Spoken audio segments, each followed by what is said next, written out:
નમસ્કાર, જોઈએ આજના મુખ્ય સમાચાર। બનાસકાંઠા જિલ્લાના થરાદના પૂર્વ ધારાસભ્ય ગુલાબસિંહ રાજપૂતે સરકારને જગાડવા માટે માલસણ બ્રાન્ચ કેનાલમાં ખેડૂતોને સાથે રાખી અને યજ્ઞ કર્યો હતો।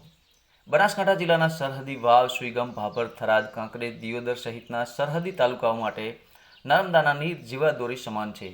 માર્ચ મહિનાના અંતમાં કોઈ પણ સૂચના આપ્યા સિવાય સરકાર દ્વારા કેનાલોમાં પાણી બંધ કરી દેવાતા ખેડૂતોની હાલત દયનીય બની ગઈ છે।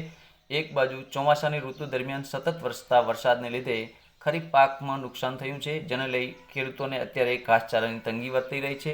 ત્યારે શિયાળુ સિઝનમાં કેનાલોમાં સતત પાણી આપ્યા બાદ ઉનાળાની શરૂઆત થતાં જ કેનાલોમાં કોઈ પણ જાતની સૂચના આપ્યા સિવાય પાણી બંધ કરી દેવાયું છે, જેના લીધે મોટાભાગે ખેતરોમાં સ્થાયી વસવાટ કરતા ખેડૂતોએ વાવેતર કરેલ ઉનાળુ ઘાસચારા પાણી વગર બળવા લાગતા ખેડૂતોમાં ચિંતા વ્યાપી ગઈ છે।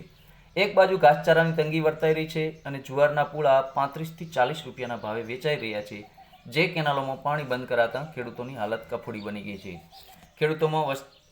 ખેતરોમાં વસતા ખેડૂતો અને પશુઓને માટે પીવાના પાણીનો એક બાજુ વિકટ પ્રશ્ન સર્જાયો છે અને ઉનાળુ બાજરી તેમજ ઘાસચારો પણ પાણી વગર સુકાઈ રહ્યો છે। સ્થાનિક ધારાસભ્ય સ્વરૂપજી ઠાકોર સહિત બનાસકાંઠા સાંસદ ગેનીબેન ઠાકોર અને થરાદના પૂર્વ ધારાસભ્ય ગુલાબસિંહ રાજપૂત સહિત સરહદી વિસ્તારના રાજકીય અગ્રણીઓએ પણ મુખ્યમંત્રીને પત્ર લખી ખેડૂતોના વિશાળ હિતને ધ્યાને રાખી કેનાલોમાં પાણી છોડવા માટે રજૂઆત કરી છે, પરંતુ સરકાર દ્વારા કેનાલોમાં પાણી છોડવા માટે કોઈ જાહેરાત ના કરતા થરાદના પૂર્વ ધારાસભ્ય ગુલાબસિંહ રાજપૂતે ખેડૂતોને સાથે રાખી શનિવારે હનુમાન જયંતિના દિવસે માલસણ બ્રાન્ચ કેનાલમાં યજ્ઞ કર્યો હતો। સરકારને જગાડવા માટે યજ્ઞ કરવામાં આવ્યો હોવાનું તેમણે જણાવ્યું હતું। અત્રે ઉલ્લેખનીય છે કે ઉનાળાની શરૂઆતમાં જ કેનાલોમાં પાણી બંધ કરી દેવામાં આવતા ખેડૂતોની હાલત દયનીય બની ગઈ છે।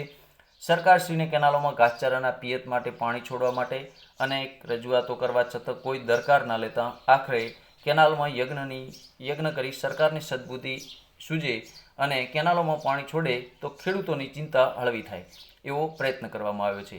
ત્યારે સંવેદનશીલ સરકાર ખેડૂતોની સંવેદના સમજી તાકીદે કેનાલોમાં પાણી છોડવા માટે સૂચના કરે તેવી ખેડૂતો માંગ કરી રહ્યા છે।